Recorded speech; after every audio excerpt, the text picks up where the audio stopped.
Subscribe कीजिए are K learning channel को और बेल आइकन प्रेस कीजिए सबसे पहले लेटेस्ट वीडियोस पाने के लिए। Hello friends, welcome to R K learning academy. Friends, आज के इस वीडियो लेक्चर में हम सीडीपी के मोस्ट इंपोर्टेंट क्वेश्चंस करेंगे। फ्रेंड्स, बाल विकास एवं शिक्षा शास्त्र के ये वो most important and selected questions हैं जो कि आपके हर टेट एग्जाम के लिए वेरी वेरी इंपॉर्टेंट हैं। चाहे आपने रीट के लिए अप्लाई किया है, यूपी टेट के लिए या सुपर टेट के लिए या एस टेट या फिर सी टेट के लिए या फिर किसी भी स्टेट टेट के लिए, आपके हर टेट एग्जाम के लिए ये क्वेश्चंस वेरी इंपॉर्टेंट क्वेश्चंस हैं। आई होप वीडियो आप लोगों को जरूर पसंद आएगी और आप लोगों के लिए बेनिफिशियल भी रहेगी। फ्रेंड्स, आप वीडियो को ज्यादा से ज्यादा शेयर कीजिएगा, लाइक कीजिएगा। अगर चैनल पर फर्स्ट टाइम आप विजिट कर रहे हैं तो चैनल को सब्सक्राइब कर लीजिएगा, साथ ही बेल आइकन जरूर प्रेस कर लीजिएगा ताकि हर न्यू अपडेट का नोटिफिकेशन आप लोगों को सबसे पहले मिल सके। आइए फ्रेंड्स, आज का सेशन स्टार्ट करते हैं और देखते हैं आज का हमारा first question. Most important factors in the development of the child are, मतलब बालक के विकास में सबसे महत्वपूर्ण कारक कौन से हैं वो आपको बताना है। ऑप्शंस देखिए, ए है physical and moral environment of the child, यानी बालक का भौतिक एवं नैतिक वातावरण। ऑप्शन बी है आपकी social and economic status of the family, या फिर परिवार की सामाजिक या आर्थिक स्थिति। ऑप्शन सी है educational and social status of parents, या माता पिता का शैक्षिक एवं सामाजिक स्तर। ऑप्शन डी है आपकी socio economic and intellectual environment of the child, यानी बालक का सामाजिक, आर्थिक एवं बौद्धिक वातावरण। तो फ्रेंड्स, हमें क्या बताना, देखिए बालक के विकास में जो सबसे महत्वपूर्ण कारक है वो हमें यहाँ पर सिलेक्ट करना है। तो फ्रेंड्स, आपकी ऑप्शन ए रॉन्ग हो जाएगी, क्योंकि फिजिकल और मोरल एनवायरमेंट बालक के विकास में इंपॉर्टेंट होता है लेकिन सबसे महत्वपूर्ण नहीं होता है। और इसी तरह से फैमिली का इकोनॉमिक और सोशल स्टेटस यह बालक के डेवलपमेंट के लिए इतना महत्वपूर्ण नहीं होता है। लेकिन ये बात सच है कि बालक के डेवलपमेंट में यह सहयोग करता है। लेकिन फ्रेंड्स, यहाँ पर सबसे महत्वपूर्ण कारक पूछा गया है, ठीक है ना, तो हमें मोस्ट इंपोर्टेंट फैक्टर को बताना है। ऑप्शन सी है हमारी educational and social status of parents.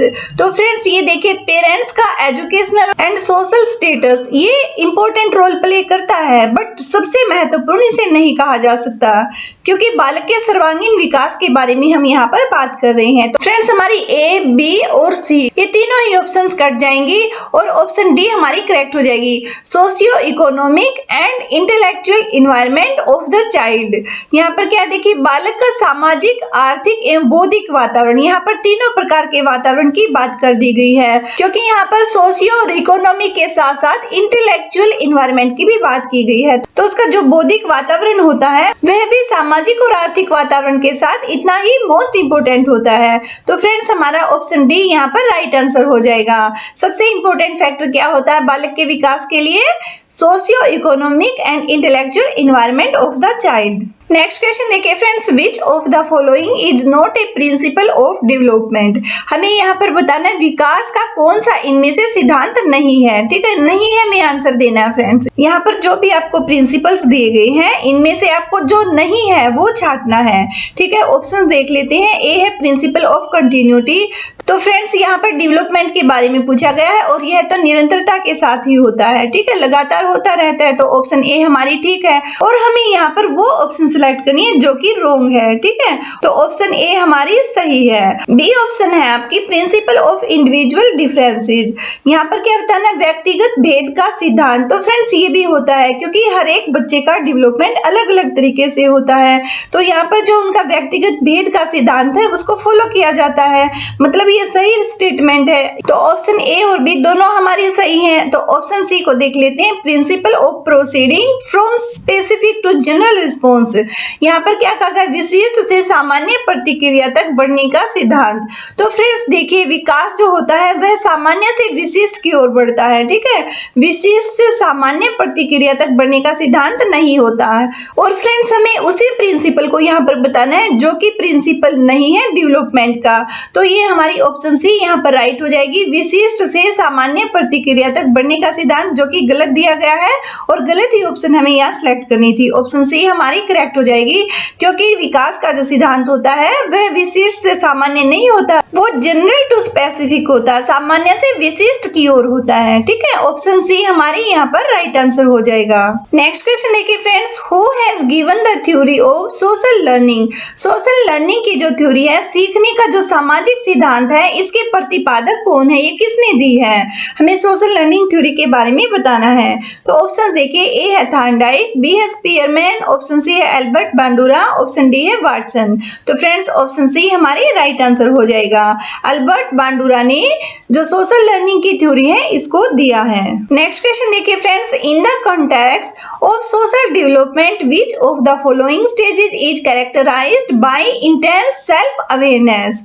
तो क्या पूछा गया है, देखिए सामाजिक विकास के संदर्भ में निम्नलिखित में से किस अवस्था की विशेषता तीव्र आत्म अभिज्ञता होती है। मतलब कि बहुत ज्यादा उसकी अवेयरनेस होती है, इंटेंस सेल्फ अवेयरनेस होती है, वो स्टेज हमें यहाँ पर बतानी है। बालक की कौन सी ऐसी अवस्था होती है जिसमें कि वह बहुत तेज गति के साथ सेल्फ अवेयरनेस उसके अंदर आ जाती है। ठीक है, ऑप्शन देखिए, ए है इन्फेंसी जो कि बिल्कुल रॉन्ग है, ऑप्शन बी है चाइल्डहुड। तो फ्रेंड्स चाइल्डहुड भी से कनेक्टेड नहीं हो सकता, क्योंकि वो खुद के बारे में बहुत तीव्र गति के साथ अवेयर होने लगता है, तो चाइल्डहुड में ये पॉसिबल नहीं है, इन्फेंसी में तो ये हो ही नहीं सकता। ठीक है, ऑप्शन सी है एडोलसेंस, ये हमारा हो सकता है, एंड ऑप्शन डी है हमारी अडल्टहुड। तो फ्रेंड्स अडल्टहुड में तो वो ऑलरेडी मैच्योर हो जाता है, तो ये प्रौढ़ावस्था बालक से रिलेटेड ही नहीं है।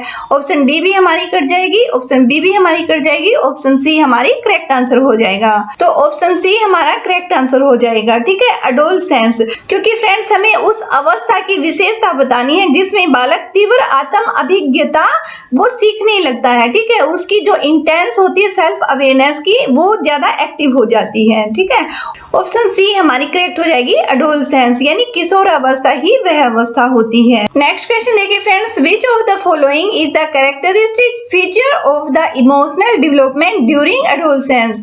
क्या बताना हमें, किशोर अवस्था के दौरान संवेगात्मक विकास की लाक्षणिक विशेषता निम्नलिखित में से कौन सी है। मतलब कि फ्रेंड्स किशोर अवस्था के दौरान जब संवेगात्मक विकास होता है, इमोशनल डेवलपमेंट होता है, तो इसके ड्यूरिंग, इसके दौरान अडोलसेंस की जो लाक्षणिक विशेषता होती है वो हमें बताने की कौन सी है। मतलब कि फ्रेंड्स आपको उन सिम्टम्स को देखना है, उन लक्षणों को देखना है जो अडोलसेंस में एक बालक में पाए जाते हैं। ठीक है, आइए ऑप्शंस देख लेते हैं। Jealousy towards brothers sisters in the family and peers in the school. मतलब कि उसके परिवार में भाई बहनों के प्रति और स्कूल में उसके साथियों के प्रति ईर्ष्या के भाव उसके अंदर आने लग जाते हैं। तो यहाँ पर ये ऑप्शन आपकी कट जाएगी, क्योंकि एडोलसेंस का ये लक्षण तो नहीं होता ना कि हर किसी से वह जेलस फील करता है। ठीक है, ऑप्शन ए हमारी यहाँ पर कट जाएगी। ऑप्शन बी है कॉन्फ्लिक्ट्स इन मोटिवेशंस, जो उसकी अभिप्रेरणाएं होती हैं, उन अभिप्रेरणाओं में द्वंद्व वो महसूस करता है। तो फ्रेंड्स ये ऑप्शन हमारी राइट हो जाएगी, क्योंकि एडोलसेंस की जो स्टेज होती है वह कॉन्फ्लिक्ट की ही स्टेज होती है, और अभिप्रेरणाओं में उसे द्वंद्व की स्थिति नजर आती है, यानी कि कॉन्फ्लिक्ट्स का पाया जाना मोटिवेशंस में, ये एडोलसेंस के सिम्टम्स होते हैं। जब बालक का इमोशनल डेवलपमेंट होता है एडोलसेंस की स्टेज पर, तो ये उसकी लाक्षणिक विशेषता होती है। ठीक है, ऑप्शन बी हमारी करेक्ट हो जाएगी, अभिप्रेरणाओं में द्वंद्व। नेक्स्ट क्वेश्चन देखिए friends, rearrange the following steps of social learning theory as given by Bandura. जो बांडुरा ने सोशल लर्निंग की थ्योरी दी है उसके अकॉर्डिंग हमें यहाँ पर इन स्टेप्स को अरेंज करना है। तो देखिए फ्रेंड्स, ए है remembering the behaviour, option B है connecting the memory in action, option C है reinforcement of the imitated behaviour, और ऑप्शन डी है attending and perceiving the behaviour. तो फ्रेंड्स यहाँ पर हमारी ऑप्शन बी करेक्ट हो जाएगी, पहले डी फिर ए फिर बी फिर सी। ठीक है, हमारी ये फर्स्ट ऑप्शन हो जाएगी, और ये हमारी सेकंड हो जाएगी, और ये हमारी थर्ड हो जाएगी, और ये हमारी फोर्थ हो जाएगी। इस तरह से रीअरेंज हो जाएगा। ठीक है, पहले attending and perceiving the behaviour, फिर उसके बाद हमारी आ जाएगी रिमेम्बरिंग द बिहेवियर, फिर थर्ड नंबर पर connecting the memory in action, और उसके बाद हमारी होती है लास्ट में reinforcement of the imitated behaviour. Next question देखिए friends, identity versus role role confusion is a characteristic of, यहाँ पर क्या बताना, देखिए पहचान बनाम भूमिका, ठीक है, आपकी आइडेंटिटी यानी कि पहचान और रोल का यहाँ पर वर्सेस किया गया है। और पूछा गया फ्रेंड्स कि पहचान बनाम भूमिका संभ्रम किस अवस्था की विशेषता है, ठीक है, जो इसमें कंफ्यूजन होता है आइडेंटिटी वर्सेस रोल के अंदर, उस कंफ्यूजन के बारे में पूछा गया कि किस अवस्था में ये पाया जाता है, ठीक है। ऑप्शंस देखिए, ए हमारी चाइल्डहुड स्टेज, तो फ्रेंड्स ये हमारी जो बाल्यावस्था होती है ये इससे रिलेटेड ही नहीं है, ठीक है, ऑप्शन ए हमारी कट जाएगी। ऑप्शन बी है एडोलसेंस स्टेज, ये हो सकती है क्योंकि यहाँ पर संभ्रम की अवस्था है। और जहाँ पर भी फ्रेंड्स आपको स्ट्रगल, कंफ्लिक्ट, कंफ्यूजन इस तरह के वर्ड्स मिलेंगे तो समझ जाइए, तो वहां पर सिर्फ एडोलसेंस की ऑप्शन ही आप लोगों को सिलेक्ट करनी है। फ्रेंड्स ये आपका सही ऑप्शन को सिलेक्ट करने का एक कीवर्ड है क्योंकि एडोलसेंस को संघर्ष की, स्ट्रगल की, कंफ्यूजन की, संभ्रम की, संदेह की अवस्था माना जाता है, कंफ्लिक्ट की अवस्था इसे कहा जाता है। फ्रेंड्स यहाँ पर हमारी ऑप्शन बी करेक्ट हो जाएगी। एडोलसेंस की जो स्टेज होती है एक बालक के आइडेंटिटी और रोल के जो वर्सेस कंफ्यूजन उसके अंदर होता है वो इसी अवस्था की विशेषता होती है क्योंकि फ्रेंड्स यहाँ पर संभ्रम की अवस्था है और संभ्रम की अवस्था एडोलसेंस में ही पाई जाती है, ठीक है, बाकी की ऑप्शंस हमारी कट जाएंगी। नेक्स्ट क्वेश्चन देखिए friends, in differentiating growth from development which one of the following is not the basis, निम्नलिखित में से किसके आधार पर वृद्धि और विकास में विभेद नहीं किया जा सकता है, ठीक है, हमें क्या बताना है, किसके आधार पर वृद्धि और विकास में विभेद नहीं किया जा सकता है, ठीक है, इनमें कोई डिफरेंशिएट नहीं किया जा सकता है वो हमें बताना है। तो फ्रेंड्स किसके आधार पर ये विभेद नहीं किया जा सकता, ऑप्शंस देख लेते हैं। ए है फिजिकल, ऑप्शन बी है क्वालिटेटिव, फिजिकल मतलब शारीरिक, क्वालिटेटिव मतलब आपकी गुणात्मक की, उसके अंदर क्या क्वालिटी है उसके बेस पर वो डिफरेंशिएट किया जा सकता है या नहीं किया जा सकता, ठीक है। ऑप्शन सी है क्वांटिटेटिव यानी कि परिमाणात्मक, कितनी मात्रा में कोई चीज होती है ये उसके बारे में हमें बताता है, ठीक है। ऑप्शन डी है इमोशनल।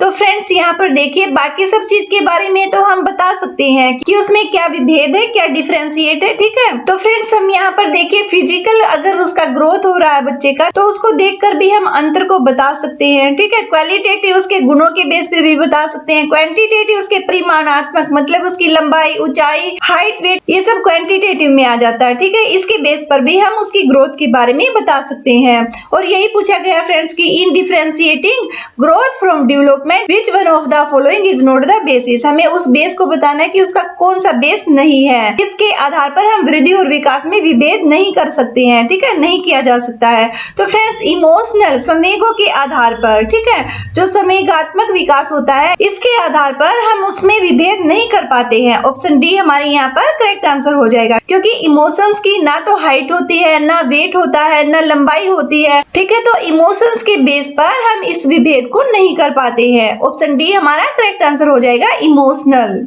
नेक्स्ट क्वेश्चन देखिए friends, which of the following features belongs to intellectual development during adolescence stage. तो फ्रेंड्स हमें क्या बताना, देखिए वो फीचर बतानी है, कौन सी विशेषता है जो कि निम्नलिखित में से किशोर अवस्था के अंतर्गत बौद्धिक विकास से जुड़ी हुई है, ठीक है, इंटेलेक्चुअल डेवलपमेंट से जुड़ी हुई है ड्यूरिंग एडोलसेंस, वो हमें यहाँ पर बताना है, ठीक है। ऑप्शन देखिए, ए है मोरल डेवलपमेंट यानी आपका नैतिक विकास जो कि आपकी रॉन्ग ऑप्शन है क्योंकि फ्रेंड्स यहाँ पर क्या पूछा है, देखिए कौन सी किशोर अवस्था के अंतर्गत, ठीक है, किशोर अवस्था के अंतर्गत पूछी गई है और बौद्धिक विकास से वो कनेक्टेड है, ठीक है। तो ये ऑप्शन आपकी मोरल डेवलपमेंट तो रिलेट नहीं कर रही, ऑप्शन हमारी कट जाएगी। ऑप्शन बी है कॉन्फ्लिक्ट इन मोटिवेशन यानी कि अभिप्रेरणा में द्वंद्व की स्थिति होना। तो फ्रेंड्स यहाँ पर इंटेलेक्चुअल डेवलपमेंट से रिलेटेड हमें बताना तो हमारी ये ऑप्शन भी कट जाएगी क्योंकि इंटेलेक्चुअल डेवलपमेंट के अंतर्गत अभिप्रेरणा में द्वंद्व की स्थिति नहीं होती है। ऑप्शन सी है capacity for convergent and divergent thinking यानी उसकी अभिसारी और अपसारी चिंतन की जो क्षमता होती है वो उसके बौद्धिक विकास से जुड़ी हुई होती है। तो फ्रेंड्स हमारी ऑप्शन सी राइट हो जाएगी क्योंकि फ्रेंड्स हमें ड्यूरिंग एडोलसेंस बताना है, जो इंटेलेक्चुअल डेवलपमेंट है उसमें एडोलसेंस के दौरान यानी कि किशोर अवस्था के दौरान उसके बौद्धिक विकास से क्या जुड़ा हुआ होता है, उसका अभिसारी और अपसारी चिंतन। बालक में कितनी अपसारी चिंतन की क्षमता है या उसमें अभिसारी चिंतन कितना पाया जाता है, ये एडोलसेंस में बालक के इंटेलेक्चुअल डेवलपमेंट से जुड़ा हुआ होता है। क्योंकि अगर वो एक ही चीज को अनेक प्रकार से सोच सकता है, मतलब फ्रेंड्स एक ही प्रॉब्लम को अगर वो अनेक डिफरेंट आइडिया से सोल्व करने की कोशिश करता है या फिर उसके दिमाग में सिर्फ एक ही आइडिया आता है, तो ये अभिसारी और अपसारी चिंतन होता है। तो फ्रेंड्स ये जो क्षमता होती है, कैपेसिटी होती है बच्चे में अभिसारी और अपसारी चिंतन की, ये उसकी इंटेलेक्चुअल डेवलपमेंट से जुड़ी हुई होती है। एडोलसेंस के दौरान हमसे पूछा गया है और एडोलसेंस की ही ये कैरेक्टरिस्टिक होती है। ठीक है, तो ऑप्शन सी हमारे यहाँ पर करेक्ट आंसर हो जाएगा। ओके फ्रेंड्स, आज के लिए हम इतने ही क्वेश्चंस करते हैं। फ्रेंड्स अगर डिस्कशन के साथ क्वेश्चन किए जाते हैं तो ऑप्शंस के साथ आपके कंसेप्ट भी क्लियर होते जाते हैं। आई होप आपको वीडियो जरूर पसंद आई होगी और आप लोगों के लिए बेनिफिशियल भी रहेगी। तो फ्रेंड्स वीडियो को ज्यादा से ज्यादा अपने फ्रेंड्स के पास शेयर कीजिएगा, लाइक कीजिएगा। अगर चैनल पर आप फर्स्ट टाइम विजिट कर रहे हैं तो चैनल को सब्सक्राइब कर लीजिएगा, साथ ही बेल आइकन को प्रेस कर लीजिएगा ताकि हर न्यू अपडेट का नोटिफिकेशन आप लोगों को सबसे पहले मिल सके। फ्रेंड्स आप लोग हमें फेसबुक और इंस्टाग्राम पर भी फॉलो कर सकते हैं एंड हमारे टेलीग्राम चैनल को भी ज्वाइन कर सकते हैं। इन सब के लिंक आपको वीडियो के डिस्क्रिप्शन बॉक्स में प्रोवाइड करा दिए जाएंगे। फ्रेंड्स आप नेक्स्ट वीडियो किस टॉपिक पर चाहते हैं तो आप हमें कमेंट सेक्शन में कमेंट करके जरूर बताइएगा। ओके फ्रेंड्स, मिलते हैं फिर नेक्स्ट क्लास में। Thanks for watching this video.